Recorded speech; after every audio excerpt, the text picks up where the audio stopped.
Thunder rumbled, awakening Sarah. The woman opened her eyes to the sound of rain tapping on the window pane. A May thunderstorm, she mused. The last month of spring had been hot and dry, making the rain a welcome change. She opened the curtains to admire the rain cleansing the young leaves of dust. Looking down, she noticed a large black car in the deserted street. Beside it stood 3 men, 2 clad in black and the third, near the car, in jeans and a white sweater. He seemed to be searching for someone among the apartment windows. Suddenly the doorbell rang. Sarah hurried into the hallway, but Shaunette overtook her. The woman was already up and preparing breakfast, so she reached the door first. "Shaunette," said the neighbour's boy, Tommy, "they've come for your granny. They have a nice car, and they look serious. They gave me $20. "Hold on, who's come?" Shaunette interrupted. "I don't know. They only asked me to call Sarah Reed," answered the boy. Sarah looked at Tommy in surprise. She hadn't expected anyone for a long time, and was certain that no one was looking for her. Shaunette turned to the elderly woman and asked, "Do you understand what's happening?" "Absolutely no, Shaunette," Sarah replied, "but there is indeed a car parked there, and there are strangers near it." "So stay here, and I'll go and see what's going on," Shaunette said resolutely, putting on her shoes and throwing a light sweater over her dress. She left the apartment, closed the door behind her, and headed for the stairs with Tommy following her. Sarah Reed was born in a small mountain town into an ordinary family, where most of the men worked at the metallurgical plant, the town's only large enterprise. Sarah's father, Jacob, was also a metallurgist. He had married Rebecca, Sarah's mother, immediately after returning from military service. They had loved each other since school and dreamed of a large, happy family. However, after Sarah's birth, Rebecca was unable to get pregnant again, and Jacob desired a son, or better yet, several sons. His dissatisfaction with his wife and resentment over her inability to provide heirs often led to arguments. "You're nothing. Why do I need a woman as useless as you?" When Jacob caused such a scene, the woman attempted to pacify him, but most often she used to hide in her daughter's room. Sarah did not do well at school. She got from C's to B's. However, Rebecca always encouraged her daughter to pursue further education or a vocational course. She always emphasized the importance of having a profession in today's world. "Without a profession, you can't survive," her mother would say. "You could become a hairdresser, a cook, even a seamstress, but you must be capable of working." Rebecca held high hopes that Sarah would be her pillar of support in her old age, as there was no one else she could rely on. But at the age of 16, Sarah became pregnant. For several months she managed to hide her sin, but when her belly became noticeably rounded, she had to confess to her mother, and the latter, shaking with fear, told her husband. Jacob's shouting and swearing that night was heard throughout the street. He shouted so loud that the walls shook, and the dishes rattled in the cupboard. "You little brat! I'm going to shake it out of your belly and the nonsense out of your head." He was rushing around the house, swinging at his daughter, throwing things around in anger. "You've disgraced us. People will say about us that Jacob's daughter is a doormat." "Jacob, calm down. Our daughter shouldn't be nervous now." Rebecca tried to calm her husband. She shouldn't be nervous, but she can flirt with men," yelled her father, not relenting. "Stand back, mother. I'm going to teach her a lesson." "Don't, Jacob. Don't touch our daughter. I'll take her to the doctor tomorrow and sort everything out." Rebecca went to the cupboard, where she had a bottle of whiskey, hidden behind other dishes. She took out a shot glass, slammed it on the table and poured. "Drink up, Jacob. Drink up and calm down." The man quickly downed his drink, and Rebecca refilled his glass. She knew her husband would relax after a few drinks, and perhaps he wouldn't hit Sarah. She didn't want to bring her pregnant daughter with bruises to the doctor's office. Walking in silence from the women's clinic the next day, Sarah and Rebecca wondered what the future held. The pregnancy was too advanced, and there was nothing to be done about it. Instead, the doctor instructed them to complete a medical examination and get tested. When questioned about the baby's father, Sarah claimed there wasn't one. "I should report this to the police and Child Protective Services," the doctor said sternly. "You must tell me who did this to you." "He was just passing through town. He's gone now and I don't know where he is." "Do you at least know his name or where he's from?" When Sarah remained silent, the doctor sighed. Jacob and Rebecca were worried about their daughter, and she seemed to be obsessed with her baby. She knitted sweaters and booties from yarn, sewed bonnets, decorated the room. Her only focus was on the baby she was expecting. Sarah's baby decided to come much earlier than expected. She gave birth to a boy in the 8th month. From the onset of labour until the baby was born, Sarah's parents were at the hospital, and they didn't leave. "As long as everything is fine," Rebecca prayed. "Stop whining," Jacob rudely interrupted. "Rejoice at least in the fact that she will not be an eyesore with her belly, will not have a reason for neighbours to discuss our daughter, to embarrass us in front of everyone." When the doctor came out to speak to the parents, they both approached her eagerly. "Well, how's our daughter, doctor?" asked the worried Rebecca. "Your daughter gave birth," said the doctor, but before she could finish, Jacob took her by the elbow and led her aside. "I need to talk to you urgently," he insisted, his determined expression preventing the doctor from arguing. "Well, come into my office," she responded. Rebecca moved to join them, only to be stopped by her husband. "Wait here," I said. "I'll be back soon." Bewildered, Rebecca remained in the waiting room, frustrated with her husband's refusal to let her speak with the doctor. When her husband finally appeared in the doorway, Rebecca jumped from her seat. "What did the doctor say, Jacob? What's wrong?" she asked. "A sick, premature child was born," he responded. "What can I say? The doctor said he might not make it." "What do you mean, not make it?" "He might die," he answered bluntly. "Oh, God, how can it be?" wailed Rebecca. "Quiet. Let's go home. You're not needed here anymore. Sarah's asleep. She's been sedated," he responded. At home, Jacob sat in the kitchen with a bottle of whiskey. He barely spoke to his wife, only drinking all the time. The next day, after work, Sarah's parents hurried to the maternity hospital. Jacob seated Rebecca on a chair in the emergency room, saying, "Sit here. I'll find out everything myself." He then headed down the corridor to the doctor's office. His wife waited for him for about half an hour. Jacob returned furious and slammed his fist on the wall. "The baby died," he said.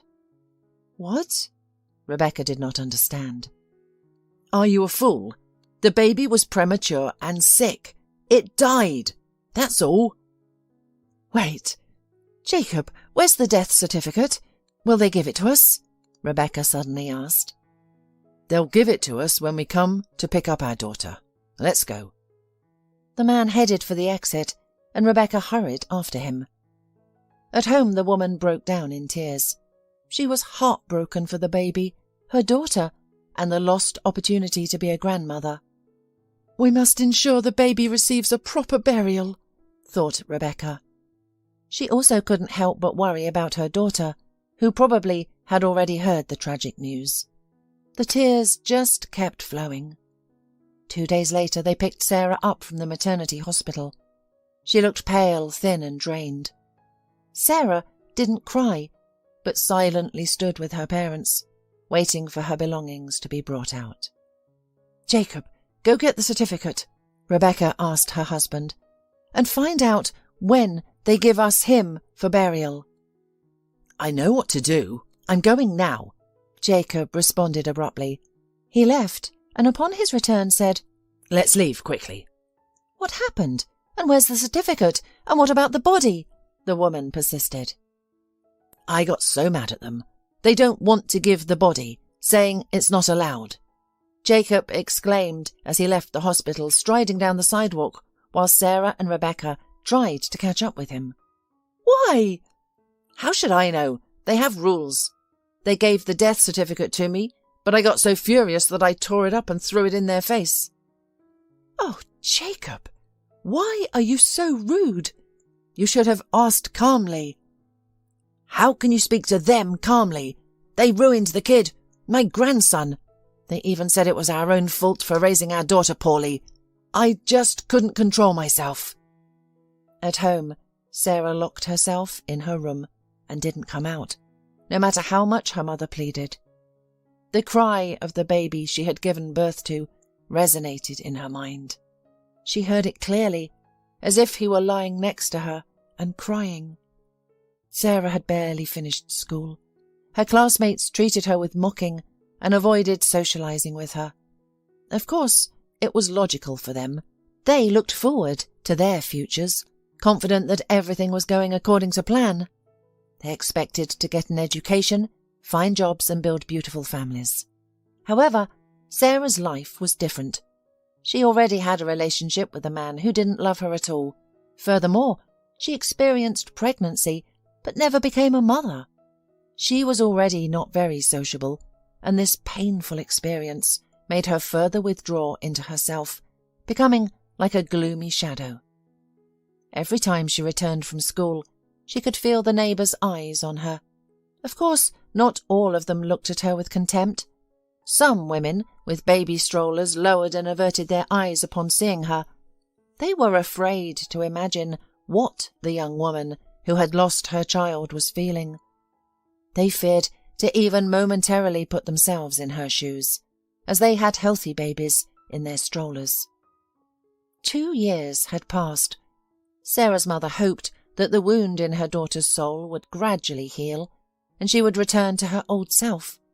But it seemed as if something had irrevocably broken inside her. After graduation, the girl landed a job in a supermarket, showing no interest in further education. Her father now drank every evening.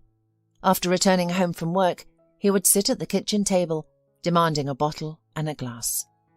Rebecca found herself automatically buying alcohol after work to avoid his wrath if there was nothing to drink at home. "Jacob, what are you doing to yourself?" Rebecca would ask. "Why are you ruining your health?" "Shut up, you fool," Jacob would rudely snap back. "It numbs my sin. Pour!" To avoid a scene, the wife would dutifully pour the bitter drink into a glass. 2 more years passed, and this Saturday evening mirrored countless others. Jacob relaxed in the kitchen with a beer, while Rebecca cooked something by the stove. Their daughter, Sarah, would soon be back from work and would need to be fed. "Jacob, maybe it's time to stop drinking. Perhaps you could watch some TV at least," suggested Rebecca. "Leave me alone. What's there to watch? Soap operas? Nonsense. Tell me, is our daughter going to mourn the baby forever? She should be getting married by now. How long has she been a burden to us?" "She's not a burden to you. She earns her own money," Rebecca retorted. "I know, but a woman needs a man, or she'll lose herself completely," he insisted. "Calm down. She's been through so much. God forbid, don't you feel sorry for her?" The woman put the lid on the pot and turned off the stove. "What's there to feel sorry for? All women are the same." Jacob waved away. The sound of the door opening echoed from the hallway. Moments later, Sarah emerged in the kitchen with a guy standing next to her, who looked about 10 years older. "Dad, Mum, meet Paul. We're planning to live together," Sarah announced, leaving her parents gobsmacked. "Hello," the guy greeted. Jacob and Rebecca were taken aback, their surprised gazes shifting between Sarah and Paul. They hadn't anticipated such a move from their daughter. Rebecca had assumed Sarah wasn't seeing anyone and certainly wasn't planning to marry. When did all this happen? "Well, great." Jacob extended his hand to the guy. "Come in, sit at the table. Rebecca, set the dinner and get another glass for our guest. Let's talk." The family settled down for dinner.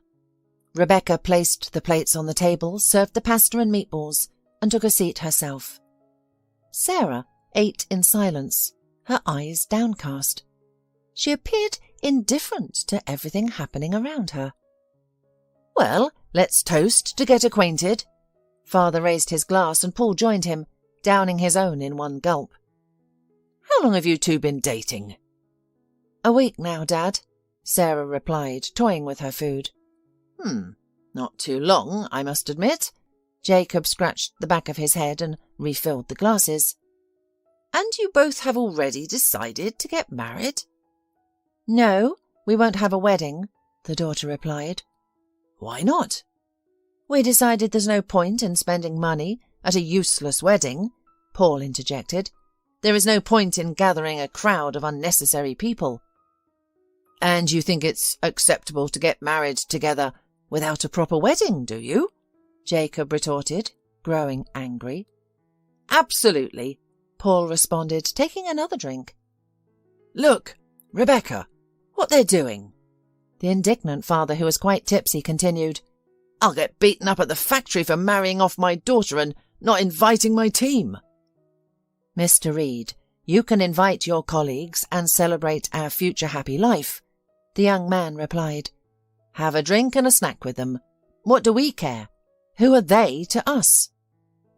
Jacob carefully examined his future son-in-law, then slammed his fist on the table so hard that the plates bounced, and Paul's empty glass tipped over, rolled and fell to the floor. "I decide what is important and what is not," the father shouted. "Calm down, Jacob," Rebecca soothed her husband, realizing that a serious scandal or even a fight could erupt from this spark of anger. Jacob took another drink, calmed down slightly, and continued the conversation. "And where do you two plan to live?"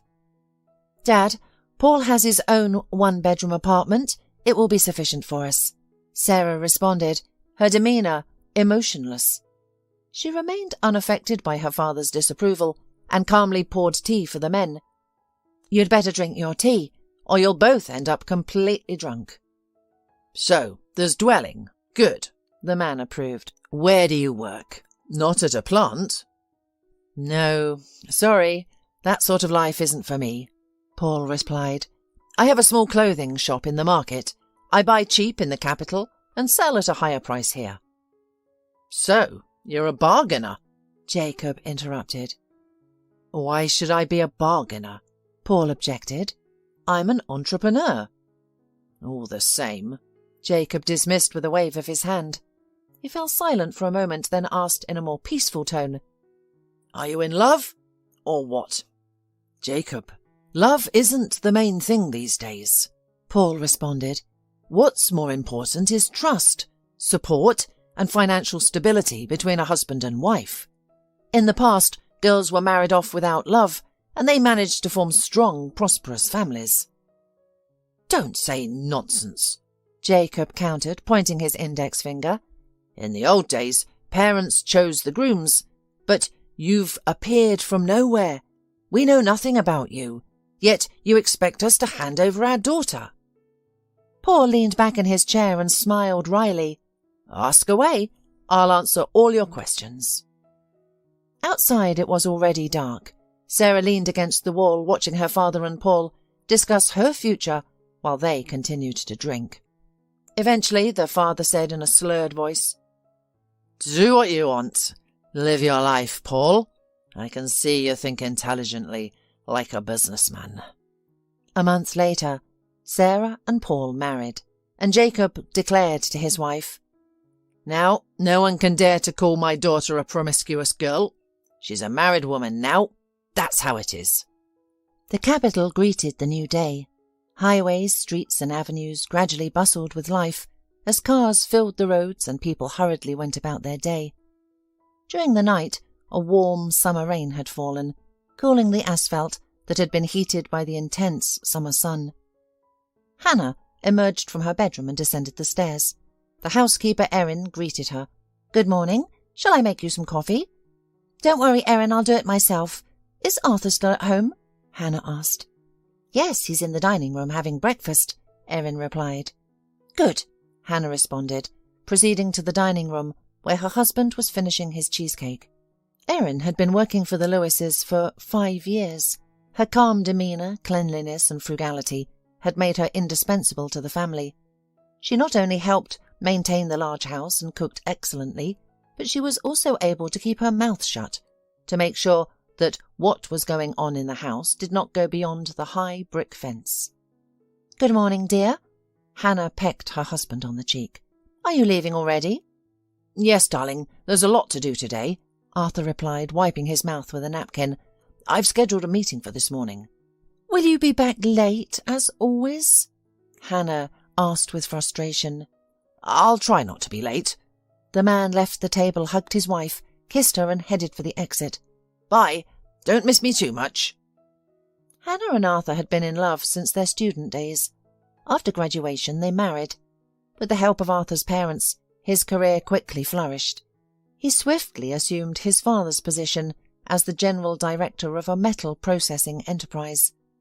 Essentially, he inherited the role when his father chose to retire and enjoy a quiet life in a country house by the sea. Hannah, not needing to work, dedicated her time to her hobby, pottery. A small house was built in their garden, serving as her workshop, where she handcrafted impressive items such as cups, jugs, vases and plates. The couple lived comfortably, able to afford any luxury, but there was something they couldn't buy. For 10 years they had been trying to have a child, but all attempts were unsuccessful. This inability to conceive affected Hannah the most. Meanwhile, Arthur got a phone call from his business acquaintance from the distant mountain town.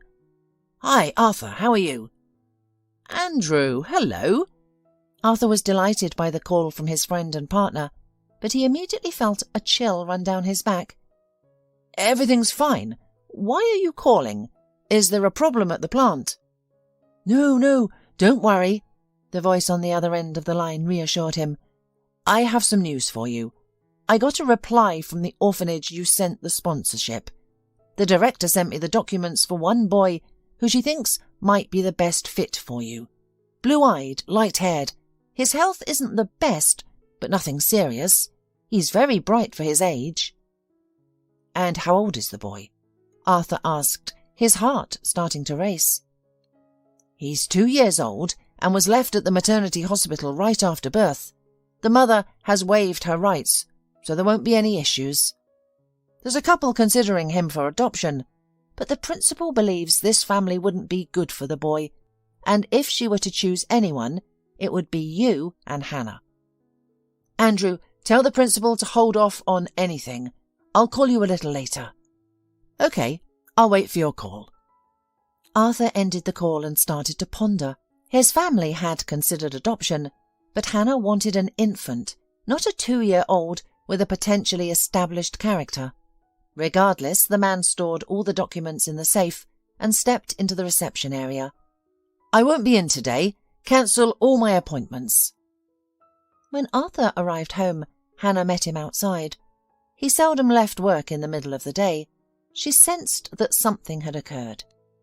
"Arthur, is there trouble at work?" She embraced her husband. "Why did you come home so suddenly?" "Actually, I have urgent news to discuss," he replied. "Let's go inside." Arthur led his wife to the door, arm in arm. They settled in the living room. Erin served tea and placed it on the table in front of them. Hannah watched Arthur intently, awaiting the news. "Tell me, have you not yet abandoned the thought of adopting a child?" he asked quietly, studying his wife attentively. "Arthur, did you come home in the middle of the workday to ask me that?" Hannah's eyes showed confusion and surprise. "We could have discussed this tonight." "No, we couldn't," Andrew called. "There's a boy in the orphanage. He says the boy is intelligent and handsome." "My God, Arthur, there's always a smart and handsome boy in every orphanage," Hannah exclaimed.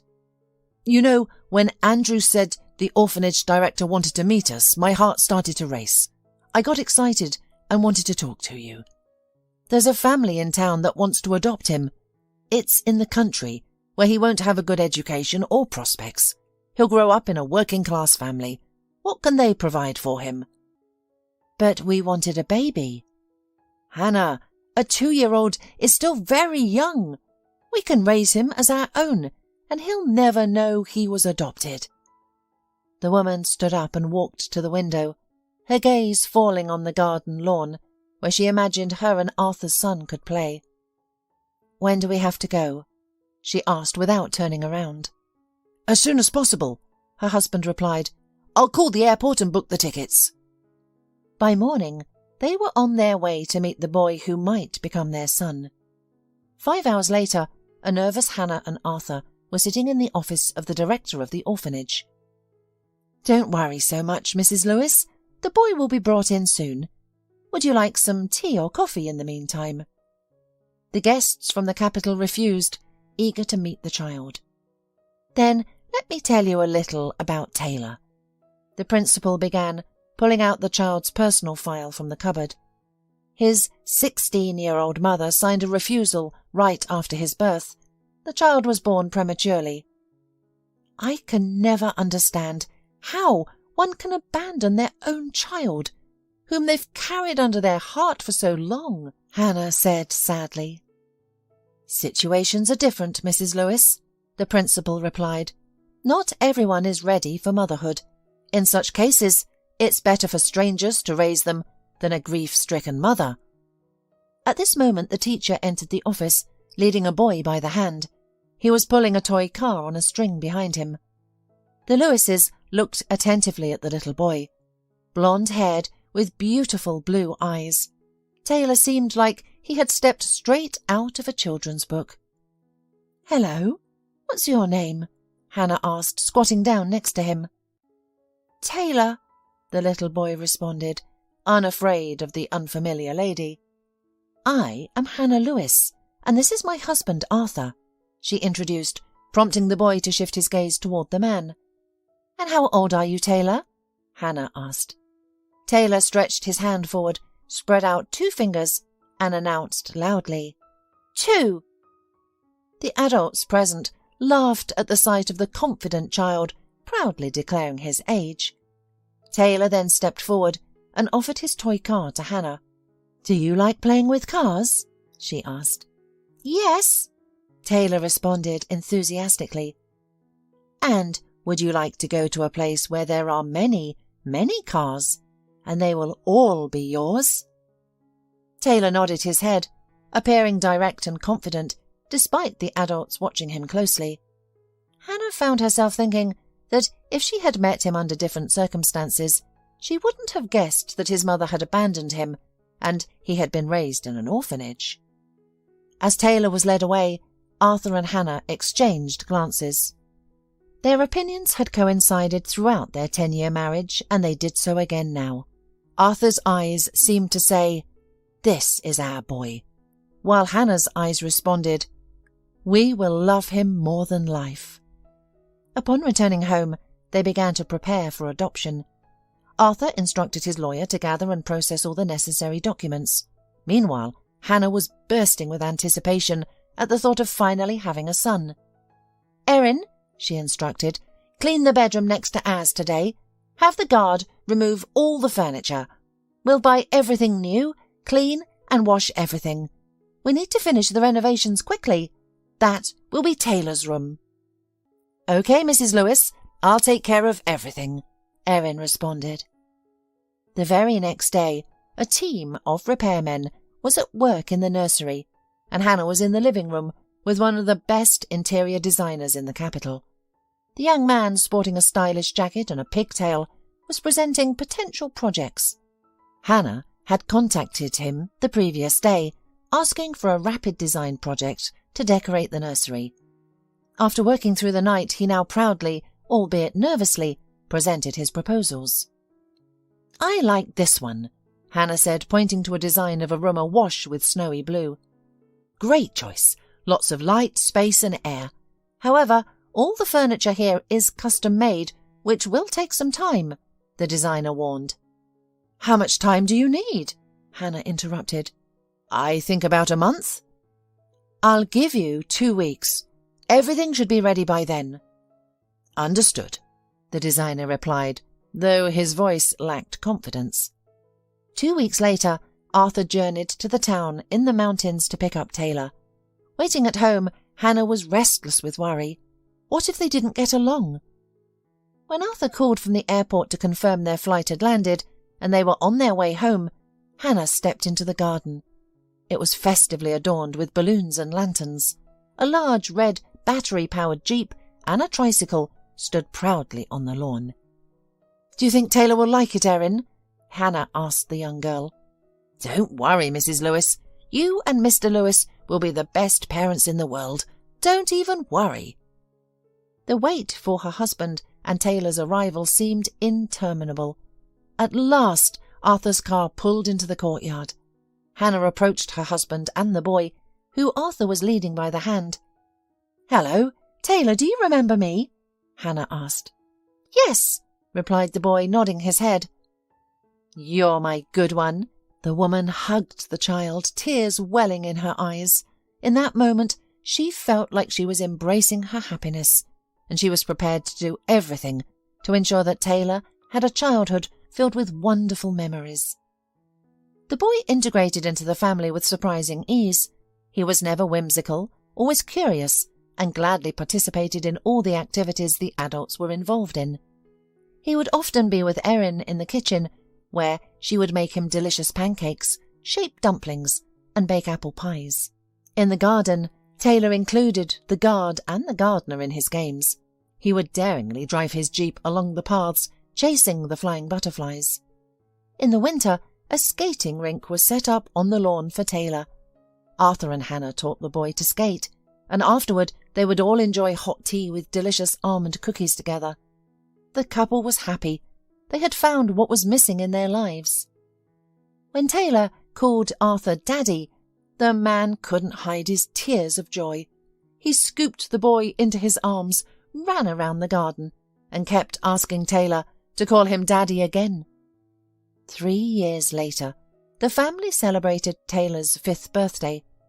They invited children from their friends' and partners' families for a joyful picnic in the garden, decorated with balloons. Clowns entertained the children, while a pile of colourful gift boxes grew on the terrace with each new arrival. Taylor was overjoyed, and Hannah and Arthur graciously welcomed guests who continuously complimented their wonderful son. Waiters served champagne and appetizers, and fireworks lit up the sky above the Lewis's garden at the end of the celebration, much to the delight of the young guests. After the party, Arthur put Taylor to bed himself. Before sleeping, Taylor made his father promise to help him unpack the presents the next day. After tucking his son in, Arthur went downstairs to the living room, where Hannah was sitting, rubbing her temples. "Are you not feeling well, dear?" Arthur asked. "I have a headache and feel dizzy," Hannah replied. "I probably drank more champagne than I should have. I guess I was just too excited." "Are you sure?" "I'm going to take a pill and go to bed. I'll be fine in the morning. Let's go to the bedroom." However, Hannah didn't feel better in the morning. Arthur put all his business aside and took his wife to the hospital. It was a day he would remember for the rest of his life. The family doctor approached Arthur with a mysterious expression. "What's wrong with her?" asked Arthur. "Is she ill?" "Not at all," smiled the doctor. "She's perfectly healthy. Just a bit pregnant." Arthur didn't immediately grasp the doctor's words. He looked at the doctor as if he were a ghost that had appeared in the middle of the night trying to confuse him. "Just a bit what?" Arthur asked. "Mr. Lewis, your wife is 5 or 6 weeks pregnant, but we need to conduct a more thorough examination." When Hannah came out of the office, she walked up to her husband and looked carefully into his eyes. "Dear, God has rewarded us for giving happiness and a family to Taylor. Now he will have a little brother or sister." 8 months later, the Lewises welcomed a daughter whom they named Piper. Meanwhile, despite marrying Paul, Sarah had no happy expectations. She did not love him, He just wasn't disgusting to her. Paul was reasonably good-looking, owned a small business, a small clothes shop, and had a small apartment. Sarah was tired of her father's daily drunkenness, his nonsensical talk, constant swearing, and the lack of peace. She yearned for a new, calm life and independence. Paul was a regular customer at the supermarket where Sarah worked. He was immediately drawn to the new cashier. He attempted to gain her attention and often complimented her. One day he invited her for a walk after work, and surprisingly, she agreed. Throughout their walk, Paul maintained an animated conversation, while Sarah mostly listened, offering brief responses. They began to see each other occasionally, mostly when Paul could escort Sarah home after work. One day, Paul said to Sarah, as they were saying goodbyes at the entrance, "It's easy for me with you. Shall we live together?" "Together? Like brother or sister? As neighbours? Or maybe as husband and wife?" Sarah asked sarcastically. "Which option do you prefer?" "Why would you say that?" "You know what I mean," Paul responded, somewhat offended that his words weren't taken seriously. "Come on, don't take offence," Sarah said. Soon after that they appeared before the girl's parents, and a month later they tied the knot. Living with Paul initially brought Sarah joy. They had fun together, always going out, visiting the movies and enjoying time in nature. Soon, Sarah left her job in the supermarket to work in Paul's shop. Why pay a salesman when you can sell clothes yourself? All the money goes into the house, Paul persuaded. Sarah gave in to his entreaties, but she regretted it the following winter. The harsh frosts forced her to pile on clothes and wrap herself in shawls to prevent freezing while standing all day in a poorly heated standalone store. "Wait a bit, we'll save up some money and rent a space in a shopping centre," Paul persuaded her. However, Sarah felt as if winter would never end, and they would never save enough money. "Here, have a drink to keep warm." A neighbour who sold women's underwear in the next shop once offered her a flask with heavy drink. "Take a sip. You'll feel warm all over right away." Soon Sarah started carrying the same flask to work. One day after work she found her husband Paul in the kitchen with only a bottle of whiskey and a glass on the table. The man looked at her with a blurry gaze and slammed his fist on the table, making Sarah jump in surprise. "You were lying, vile wench." Paul rose from the chair, his expression menacing and furious. "Paul, I don't understand. Why are you speaking with me like that?" Sarah backed away. "You've been deceiving me all along," the husband sputtered. "I thought you were a modest, quiet, normal woman, but you've been gallivanting with men since school. And not just that. You have been carrying a baby from who knows who." A stinging slap jarred Sarah back to reality. She clutched her burning cheek, looking fearfully at her husband. Fear gave way to resentment, which manifested in tears. Sarah locked herself in the bathroom and cried for an hour. When she emerged, her husband was asleep at the kitchen table, his head resting on his hands.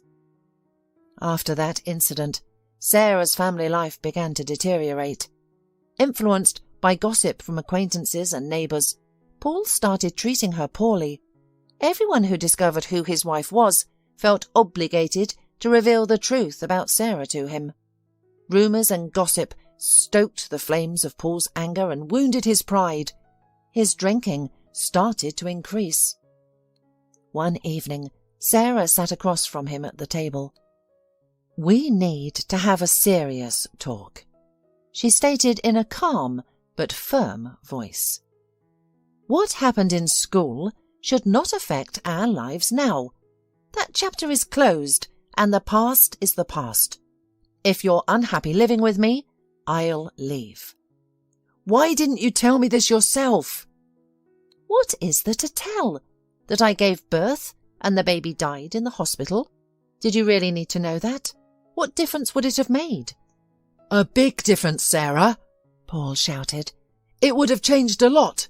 At least I wouldn't have looked like a fool to everyone else. Everyone knew everything, the whole town, and I was the only one left in the dark. Why have you done this to me? I didn't think it would matter to you. I thought you married me, not the gossip you're hearing now. I won't apologize. I didn't do anything wrong. Life has just taught me a lesson. A single large tear streamed down Paul's cheek. Sarah felt sorry for her husband. She rose from the table, approached him from behind and hugged him. There was no serious quarrel that evening, but the couple's life went even more wrong. Little by little, Paul stopped doing his shop and replenishing the assortment, so the revenue was falling from month to month. After 5 years, he had to close the business altogether. For the subsequent year, after closing, Paul and Sarah were almost constantly inebriated. Occasionally, Paul's friends, fellow alcoholics, would come over, start fights and cause a ruckus, much to the neighbours' annoyance. Over time, the couple drank away their savings and sold off their belongings for a pittance, all searching for their next drink. In moments of clarity, Sarah realised she needed to change her lifestyle. At such time, she got out her guests and tidied up her home. Her mind urged her, stop drinking, wise up, change your life. However, her husband's hangover demands used to lead her back to old habits. It was a never-ending cycle. This cycle might have continued indefinitely if it were not for an incident that entirely changed Sarah's life. One day she was returning from the store with a bottle in her bag. Her husband was waiting at home, but she didn't want to go back. Instead, she sat on a bench in a public garden, watching yellow leaves gently fall from the trees. It was a beautiful autumn day, the kind poets often write about. Sarah thought that it was a mistake to leave the supermarket, a mistake to go to work at Paul's shop, a mistake to marry Paul at all. Suddenly, a dignified man in a grey raincoat approached her. "Autumn is no time to be sad," he said, speaking to either Sarah or himself. It wasn't clear. The woman turned to look at him. The man had a kind face with bright eyes, crinkled at the corners, appearing about 20 years older than her. "Maybe," she responded, "but there are many other reasons." "Many?" he smiled. "Many." For some reason she felt a desire to talk to this man, to have someone empathise with her. It was as if he sensed it. "Ben." He extended his hand towards her. "Sarah," she responded, his warm handshake causing a stir in her soul, a sense of apprehension she couldn't understand.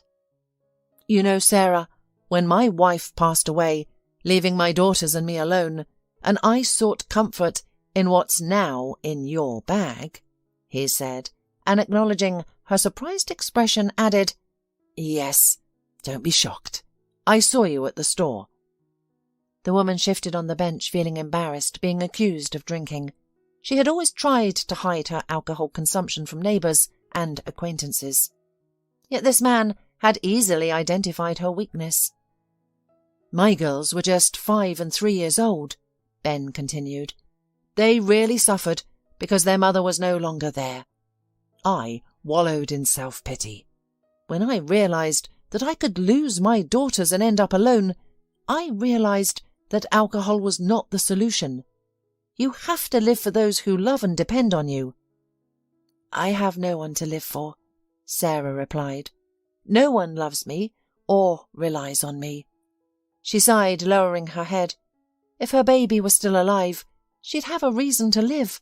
But now, what was there? A husband who couldn't control himself, who wanted nothing more than a bottle. "You're wrong. You just can't see anything around you in your current state." "What is there to see? A drunken husband?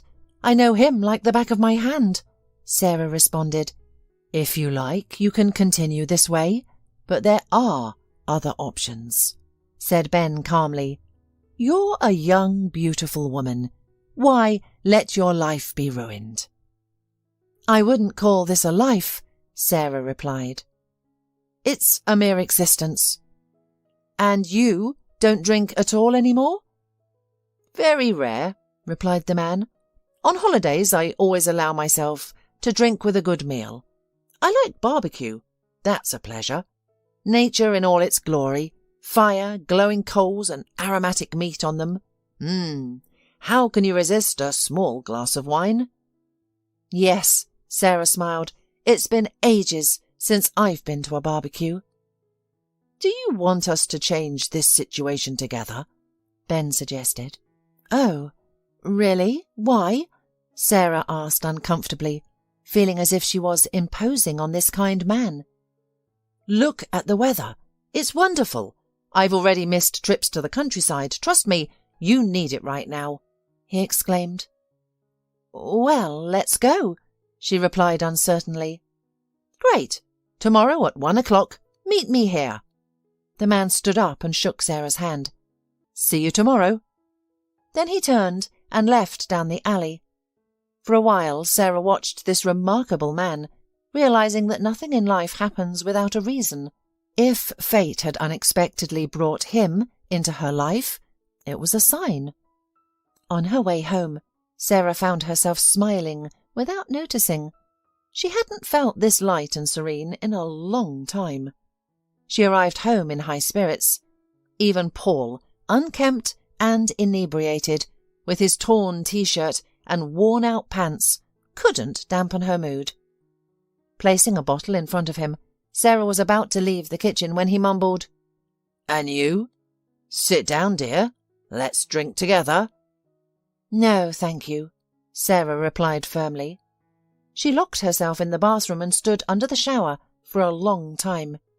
She felt as though the warm water was rejuvenating her, washing away any traces of past shocks from every skin cell.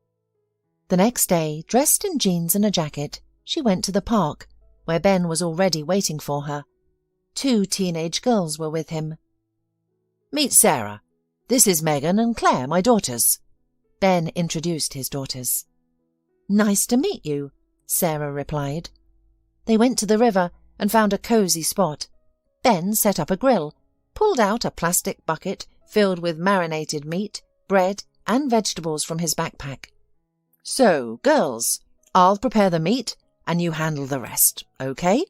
he asked, turning to Sarah and his daughters. "Got it, Daddy," replied the eldest, Claire. Sarah noticed that Ben's daughters were very efficient. They skillfully sliced cucumbers and tomatoes and arranged them on disposable plastic plates. "Do you and Daddy work together?" Megan asked. "No," Sarah replied. "We recently met." "Interesting," Claire said, scrutinizing her father's new acquaintance.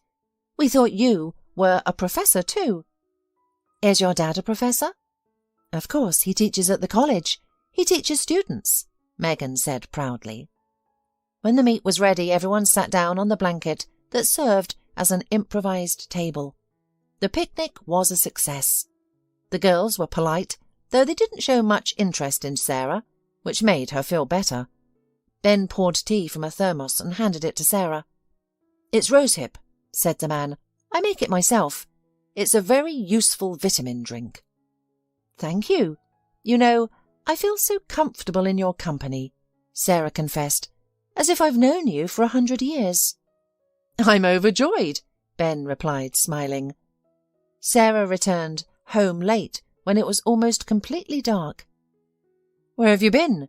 Did you bring any beer?" Paul asked grudgingly. "You go yourself, since you need it, and I'm going to bed." Sarah closed the door to the room. Her husband's grumbling could still be heard for a while, and then the front door slammed. The next day, Sarah went to the supermarket early in the morning where she used to work, and she was hired again. And a month later, on her way home, she saw Ben. "Hello, Sarah." "Hello," the woman smiled. "How did you end up here?" Actually, I'm waiting for you." "For me? Why?" Sarah wondered. "I want to talk to you," They walked down the alley in silence. Suddenly Ben stopped and began to talk. He mentioned that he was no longer young, and said he didn't think there would ever be a woman in his life. He mentioned his daughters who need a woman's care. After a brief pause, he said, "Sarah, I've been offered a good position at the department in Regional City. They're providing a spacious apartment. Will you come with us?" "What do you mean?" Sarah asked, confused. "Just go with me. I don't demand anything from you. Just be there for me. Be my friend, my companion for the rest of my life," the man pleaded, looking into her eyes with hope. "But—" Sarah began to object, but Ben silenced her with his hand. "Don't say anything. You have a week." He handed her a business card. "Here's my phone number. If you agree to my proposal, I'll be very pleased and happy. Now, let me walk you home. It's late and dark." They walked up to Sarah's place in silence. She didn't need words. She already knew she wanted to be near this mature, intelligent and wise man. A week later, she, with only one bag of belongings, left with Ben and his daughters for the regional city, leaving behind her drinking husband and a life of despair. At the Lewis mansion, a festive mood prevailed. It had been 23 years since Taylor joined the family. Throughout these years, the couple never once regretted adopting him. However, they decided not to reveal the secret of his birth. They loved him deeply, and their affection was reciprocated. For the boy, no one was more precious than his mum and dad, except his younger sister Piper. They were inseparable. When Piper was a baby, her older brother could spend hours with her. The 5-year age difference made him feel wise and authoritative. He always took his sister to the garden, read books to her, and even taught her how to build a snowman. And now Taylor was finishing his studies abroad and was due back home to spend the vacations. So Erin prepared a sumptuous lunch, including Taylor's favourite pie. When the car pulled into the yard, Piper rushed to greet her brother. "Taylor!" she exclaimed.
hugging him tightly. "I'm so glad you're here." "Quieten down, you wild thing," Taylor laughed. Following Piper, Hannah and Arthur also stepped onto the terrace. They were all in a happy mood. "How was your flight, son?" Arthur asked, embracing Taylor. "All good, Dad," Taylor replied. After hugging and kissing his mother, they all went inside the house. Once settled in the living room, the parents couldn't help but admire their son. "He's grown so much," Hannah exclaimed. "I can't believe that our little boy is all grown up." "What did you expect? Him to stay small, chasing a ball around the yard and sneaking candies from Erin in the kitchen?" Arthur joked. The family spent the entire day at home enjoying each other's companionship. Looking at how the grown-up children fooled around, Hannah was happy. Only the state of her husband's health marred her happiness. Hannah was awoken in the middle of the night by her husband's cries of pain. Arthur's aches had worsened, and he could no longer bear them. "Hush, darling, I'll get you a pill now," Hannah said, climbing out of bed. "No need, I've already taken one. It's not helping," her husband replied with laboured breaths. "What should I do?" Hannah picked up her cell phone from the nightstand and dialed for an ambulance. By the time the ambulance arrived at their mansion, the whole family was awake. Taylor and Piper were unaware of their father's illness. Their parents had skillfully hidden it from them to avoid causing them extra worries. Arthur was rushed to the hospital, his wife accompanying him. That night no one in their home managed to sleep. Erin, dressed in a robe and a colourful shawl, brewed coffee for the youngsters. "Erin, did you know?" Taylor asked the housekeeper. "Did you know Father was ill?" "I knew, my dear boy, but I was strictly forbidden to speak about it." She placed cups filled with aromatic beverage in front of Piper and Taylor. "Let's keep our hopes up." "Piper, we need to go to the hospital," Taylor declared. "I'm going to shower, freshen up and then go there." "I'll come with you." Hannah sat in the hospital corridor, her gaze fixated on the blinking "Do not enter" sign. "Mum, how's Dad?" Piper wrapped her arms around her mother, pulling her close. "He's not good, sweetheart." "But he's going to get better, right? They're going to help him, aren't they?" "I don't know, my dear. We can only have faith and hope." "Mum, where's the doctor? I want to talk to him," Taylor said calmly. The woman dejectedly gestured towards the end of the corridor. The young man confidently walked towards the doctor's office. After knocking, he entered and found the doctor sitting at his desk. "Hello, I'm Taylor Lewis, the son of your patient, Arthur Lewis." "Have a seat, young man," the doctor suggested. "The examination results just came in. Your father's condition is serious. It's quite advanced." "Is there nothing that can be done?" Taylor asked anxiously. "We need a donor, but it's difficult to find one in such a short time." "Who can be a donor?" "Theoretically, close relatives and people who are a match for the patient." "Then let me be the donor." Taylor jumped up from his chair. "I'm his son. I should match." "Your eagerness is commendable, young man, but you need to be examined first." "Of course, I'm ready," said Taylor, stepping into the corridor. He approached his mother and sister. "Mum, Dad needs a donor. Blood relatives are most likely to be a match. I said I'm ready." Hannah looked at her son, her gaze clouded with grief, devoid of hope. "No, son, it most likely won't work out." "But why not? I want to help my father myself, don't I?" Taylor exclaimed indignantly, puzzled by his mother's despair. "I'm young, healthy. I'll recover quickly. For Dad, it's a matter of life and death." "Stop and listen to me," his mother commanded in a firm voice, wiping her tears with a handkerchief. "You can't be a donor for your father. You are not his blood relative." Taylor froze, as if doused with a bucket of cold water. It was beyond his wildest nightmares to hear such words from his mother. Then she added, "You're not our biological child. You're adopted." "What are you saying, Mum?" Piper asked, frightened. "Are you not well?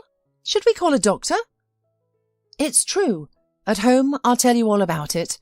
Apparently it's time, she said bitterly. Sitting silently in the chair, she rocked side to side, lost in her thoughts. Meanwhile, Taylor slowly meandered down the corridor, eager to escape to the open air. His head spun from the life-altering words he had just heard. People often say that a person can't suffer indefinitely. If God bestows trials, sufferings, and pains upon them, they'll be rewarded with happiness and well-being in due course. This was true for Sarah. She had endured much suffering, a perpetually inebriated father, a stillborn child she couldn't even bury, and a husband who nearly turned her into an alcoholic. But then fate gave her Ben, an adult, wise, educated, and intelligent man. He became the closest and most cherished person in her life. When she moved to the big city with him and his daughters, Sarah felt she'd finally escaped her previously hopeless existence of misery and disappointment. They moved into a spacious 3-bedroom apartment. Ben continued teaching at the university, while Sarah took care of the household. After 5 years of living together, they got married. The girls warmed to Sarah too. They happily helped her with meals and accompanied her on shopping trips. Sarah ensured they were always neat and tidy and kept their school uniforms in order every weekend. She was their confidant, the first to know all their secrets. Sarah was the first one whom Claire told that she was in love and was going to get married, and during the wedding she thanked her stepmother in front of everyone. "Thank you, Sarah, for being with us all these years." Sarah and Ben shared more than 20 years together, which were the best years of Sarah's challenging life. Ben, long overdue for retirement, couldn't imagine a life without his students and continued to teach. "How can I stay at home and not work? I'll go crazy, become an old man like those sitting on the sofas and condemning everything in the world." Sarah suggested he find a hobby and rest more, considering his increasing heart issues and high blood pressure. However, the dedicated to the work man insisted that his students made him feel alive and needed. Ben passed away at work from a heart attack during a lecture. His daughters Claire and Megan arrived the same day to arrange the funeral. After the wake, they discussed their plans for their father's apartment where Sarah lived. Claire asked, "What are we going to do about the apartment?" Megan suggested renting it out until they could inherit it, given its high value as a 3-bedroom apartment in the city centre. Claire reminded her that Sarah lived there, but Megan replied, "Father once sheltered her, but he's gone now. She should go back to where she came from." And Claire agreed with her sister. The next day they packed Sarah's belongings in a bag and told her, "You don't live here anymore," as they showed her the door. "Girls, where am I going to go?" the woman asked, confused. "That's none of our business," Megan retorted, slamming the door in the face of the woman who had once replaced her and her sister's mother. Sarah navigated the bustling streets of a large city, a sizable bag of belongings in her hand and a few bills in her cloak pocket. Life was teeming all around her. People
were rushing somewhere, cars were speeding at breakneck speed, and the soul of the woman, who had grown old and grey from grief, was empty. There was no life in her any more.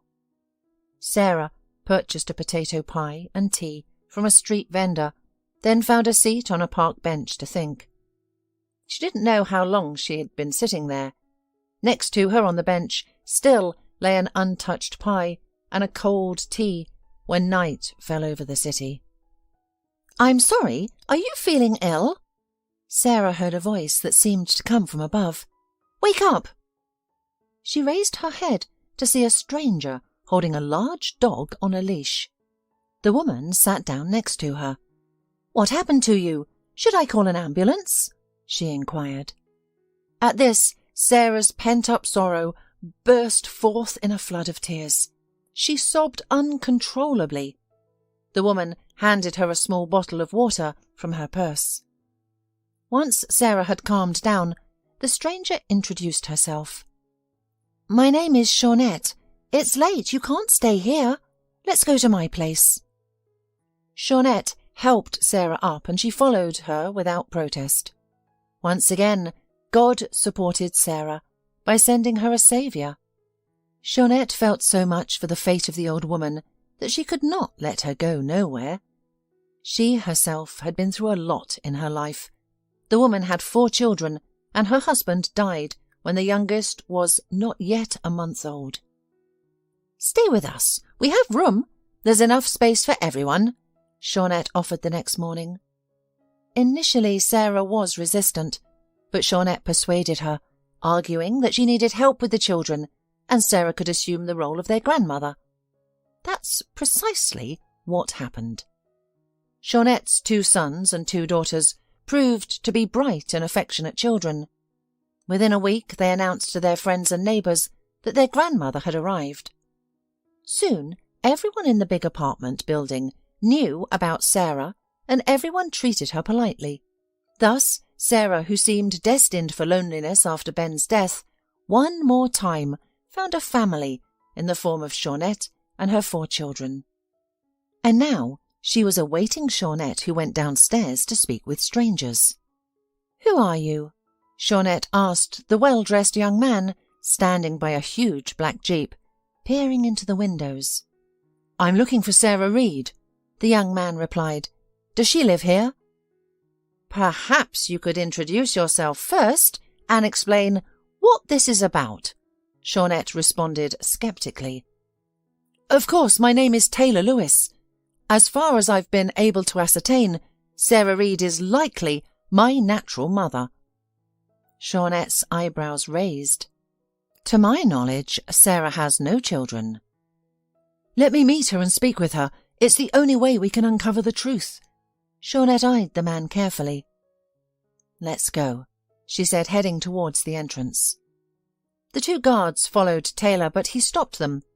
"Wait here, please." Sarah placed the kettle on the stove and sat at the table. 10 minutes later, Shawnette entered the kitchen, followed by the young man, whom Sarah had noticed at the bottom of the entryway when she looked out the window. "Sarah, I don't understand anything, but this man needs to talk to you," Shawnette said, looking confused. "I'll leave you 2 alone." "No, stay here, Shawnette." Shawnette sent the children, who were curiously watching the guest, into the room, closed the door, and invited Taylor to sit down. Then she sat down herself. The man remained silent, staring into Sarah's face. Sarah felt like she had seen this young man somewhere before. His face seemed familiar, but she couldn't recall from where. "Are you Sarah Reed?" Taylor finally asked. "Yes." "My name is Taylor Lewis. For many years I've been searching for my mother, who left me at the maternity hospital." Shawnette and Sarah exchanged surprised looks. How could they assist this man? After a brief silence, Taylor continued his story. "I never knew that I was adopted until my father was on his deathbed. It was then that my mother emotionally revealed that she and my father had adopted me when I was very young. At first, I was furious and even left home. Eventually, though, I calmed down and began searching for my birth mother. All I knew was the name of the town and that my 16-year-old mother had left me at the maternity hospital shortly after birth. I imagined countless times how I would find her and express my feelings towards mothers like her. But then I would mentally thank her for my existence. After all, I have a happy, prosperous life, the world's best parents, and a sister whom I deeply love. Unfortunately, all my searches turned up nothing. The trail went cold at the maternity hospital. There was a small fire and the documents were lost. No one remembered me, except one young cleaner. At the moment of my birth, she was cleaning the hospital corridor, and she overheard a conversation between the doctor and the grandfather of a newborn premature boy. The grandfather demanded to sign a waiver. "I am a father. My daughter is a minor, so I have the right to decide for her," the man stated loudly. The cleaner was so profoundly affected by the father's decision that she remembered the incident for the rest of her life. She also told me that she heard that the young mother had been told her baby had died, but she saw herself that the boy was sent to the orphanage. That's when I realized my own mother didn't know I was alive, and I got the leads that led me to you. Taylor fell silent. He looked at Sarah, who listened to his story in silence, tears streaming down their cheeks. She could not believe that her father could commit such a cruel act. He was long gone, and there was no one to question. Sarah was filled with grief and joy as she realized her son was alive. She wanted to stand and embrace her son, but her body was frozen in place. Tears were also streaming down Taylor's face, and he struggled with a lump in his throat. Finally, he swallowed hard and confidently declared, "I've found you, Mum. Now we'll never part again."